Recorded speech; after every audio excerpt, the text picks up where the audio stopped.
Warahmatullahi wabarakatuh. Nama saya Ainul Yakin, NIM 203810510003. Nah, di sini saya akan menjelaskan tentang penelitian alat teknologi sebagai media pembelajaran yang inovatif di masa sekarang. Yang pertama, landasan teoritis, yaitu teknologi pendidikan. Yang kedua, teknologi pembelajaran. Yang ketiga, model pembelajaran inovatif. Nah, di sini teknologi pendidikan. Nah, apa yang dimaksud dengan teknologi pendidikan? Nah, di sini yaitu sarana yang mendukung dalam kegiatan belajar mengajar seperti komputer, proyektor, video tape, recorder, dan lain sebagainya. Nah, dalam artian lain, teknologi pendidikan ini yaitu pengembangan, penerapan, dan penilaian sistem-sistem teknologi dan alat bantu untuk memperbaiki dan meningkatkan proses belajar manusia. Jadi, dapat disimpulkan teknologi pendidikan ini yaitu suatu pendekatan yang sistematis dan kritis tentang pendidikan atau proses pemecahan masalah dalam masalah pendidikan. Yang kedua yaitu teknologi pembelajaran. Menurut Barbara, Bissell, dan Rika G. Rice, ada 3 komponen. Yang pertama yaitu komponen teori dan praktek, menunjukkan teknologi pembelajaran memiliki pengetahuan yang didasarkan dari hasil kajian melalui riset dan pengalaman. Nah, teori ini ditunjukkan karena adanya konsep, konstruk, prinsip, dan proposisi yang memberikan sumbangan terhadap keluasan pengetahuan, sedangkan praktek ini merupakan penerapan pengetahuan tersebut dalam setting pembelajaran tertentu, terutama dalam memecahkan masalah belajar. Nah, yang kedua yaitu komponen desain, pengembangan, pemanfaatan, pengelolaan, dan penilaian, yaitu komponen sistem pengelolaan dalam pembelajaran.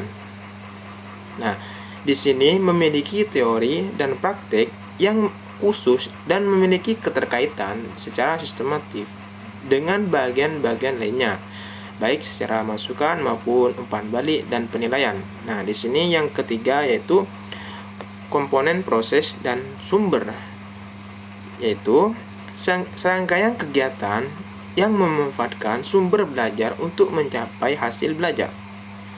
Melalui proses kegiatan akan tepat dan sistematis melalui pemanfaatan sumber belajar untuk mencapai tujuan. Nah, komponen belajar program pembelajaran ditunjukkan terjadinya belajar pada peserta didik sehingga masalah belajar yang dimiliki dapat terpecahkan. Nah, yang ketiga yaitu model pembelajaran inovatif. Nah, di sini model pembelajaran inovatif ini yaitu ada berapa model pembelajaran yang dijadikan acuan. Setiap tenaga pendidik bisa menentukan model pembelajaran yang sesuai dengan tujuan pembelajaran yang akan disampaikan. Nah, model belajar dan model pembelajaran selama ini telah dikembangkan oleh pakar pendidikan sehingga memberikan dampak positif pada proses pembelajaran. Nah, di sini menurut Rusman, model pembelajaran inovatif ada 9 model. Yang pertama yaitu model pembelajaran konstekstual, yaitu membantu tenaga pendidik mengingatkan antara materi yang akan diajarkan dengan situasi sebenarnya dalam kehidupan sehari-hari. Yang kedua, model pembelajaran kooperatif, yaitu cara peserta didik belajar dan bekerja dalam kelompok-kelompok kecil. Yang ketiga yaitu model pembelajaran berbasis masalah atau PBM. Nah, di sini membantu untuk meningkatkan perkembangan keterampilan siswa. Yang keempat yaitu model pembelajaran tematik, yaitu pembelajaran terpadu, yaitu suatu sistem pembelajaran yang memungkinkan peserta didik baik secara individual maupun kelompok. Yang kelima yaitu model pembelajaran berbasis komputer yang dilakukan melalui sistem komputer sangat dipengaruhi oleh teori belajar kognitif pada pemrosesan informasi. Nah, yang keenam yaitu model pembelajaran berbasis web atau e-learning, yaitu mengintegrasikan pembelajaran berbasis web dalam program pembelajaran konvensional tatap muka. Yang ketujuh yaitu model pembelajaran pakem atau partisipatif, aktif, kreatif, efektif, dan menyenangkan. Nah, model ini yaitu menjadi pedoman dalam bertindak untuk mencapai tujuan pembelajaran yang telah ditetapkan. Nah, yang 8 yaitu model pembelajaran mandiri, yaitu memberikan suatu keluasan kepada peserta didik untuk dapat memilih atau menetapkan sendiri waktu dan cara belajarnya sesuai dengan ketentuan sistem semester di sekolah. Yang terakhir yaitu model lesson study.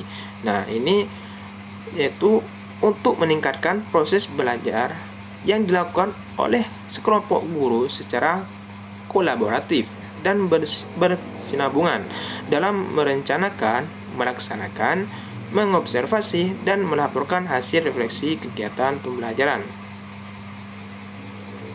Nah, di sini hasil penelitian dan pembahasan, yaitu yang pertama yaitu hakikat media pembelajaran. Yang kedua, problematika pemanfaatan media pembelajaran. Yang ketiga, teknik pemilihan media pembelajaran. Nah, yang pertama yaitu hakikat media pembelajaran, yaitu sejarah perkembangan sistem pembelajaran berbasis teknologi informasi dan komunikasi atau disebut TIK telah terjadi dalam 5 fase menurut Eric Hesby dalam Tuti Andriani. Yang pertama yaitu penyampaian pembelajaran dengan metode ceramah oleh guru di pesantren atau pedobakan. Yang kedua yaitu penyampaian materi pembelajaran dengan menulis tulisan untuk merekam hasil belajar dan dapat dipanggil kembali di lain kesempatan. Yang ketiga yaitu penemuan mesin cetak. Pembelajaran dilakukan dengan menggunakan buku, majalah, dan lain-lain. Yang keempat yaitu penggunaan media elektronik seperti OHP yang kemudian dalam perkembangannya diciptakan Infocus yang dapat menampilkan gambar, audio, dan video serta alat perekam. Yang terakhir yaitu penggunaan media internet yang memungkinkan bagi guru dapat mencari sumber pembelajaran atau memanfaatkan untuk melakukan pembelajaran tanpa tatap muka secara langsung. Nah, yang kedua yaitu problematika pemanfaatan media pembelajaran, yaitu saat ini perkembangan teknologi informasi dan komunikasi telah memasuki komunikasi interaktif atau yang disebut 4.0. Nah, sebelumnya era telekomunikasi atau 3.0, cetak 2.0, dan yang paling lawas yaitu era tulisan 1.0. Nah, perkembangan pesat tersebut memunculkan perubahan secara signifikan baik bagi seluruh sektor kehidupan, tak terkecuali media pembelajaran. Nah, salah satunya yang paling menonjol yaitu tersedianya akses internet. Nah, di balik kemudahan tersebut justru memunculkan sejumlah problem baru khusus kesiapan kompetensi sumber daya manusia khususnya guru dalam mengimbangi sebuah perkembangan khusus kemampuan pemanfaatan teknologi, informasi, dan komunikasi menunjukkan hasil bervariasi di masing-masing sekolah. Nah, yang ketiga yaitu teknik pemilihan media pembelajaran. Mursyid Rasyidi menyatakan penggunaan media pembelajaran yang tepat berupa media konkret untuk menjelaskan konsep terbukti mampu meningkatkan hasil belajar peserta didik. Setiap media pembelajaran memiliki potensi menjadi perantara yang tepat, tetapi tidak lantas paling benar karena masing-masing media pembelajaran memiliki karakteristik tersendiri yang relatif mampu menjembatani materi pembelajaran tertentu. Media pembelajaran internet menjadi salah satu layanan yang layak digunakan oleh pendidik. Para pendidik sudah tak asing lagi kan dengan layanan internet, bahkan telah memanfaatkannya untuk melaksanakan pembelajaran maupun memberikan tugas kepada peserta didik untuk mencari informasi yang dibutuhkan. Melalui layanan internet dapat mengakses beragam informasi ilmiah yang sebelumnya hanya mengandalkan buku cetak dengan harga lebih mahal. Menggunakan internet mampu meningkatkan efisiensi. Nah, para guru tetap relevan di tengah derasnya arus globalisasi ini dengan segala kemajuan teknologi. Peran guru tidak serta-merta menjadi lemah. Keberadaan guru tak tergantikan oleh kemajuan media sehebat apapun, karena guru tetap harus menunjukkan langkah siswa agar tidak tersesat. Peran pendidik dalam hal ini menjadi pendamping dan mengajarkan literasi yang benar kepada peserta didik agar tidak keliru dalam memilih dan menggunakan informasi. Penggunaan media dalam pembelajaran bertujuan menciptakan suatu pembelajaran interaktif antara pendidik, peserta didik, dan lingkungan pembelajaran. Sekian dari saya, kurang lebihnya mohon maaf.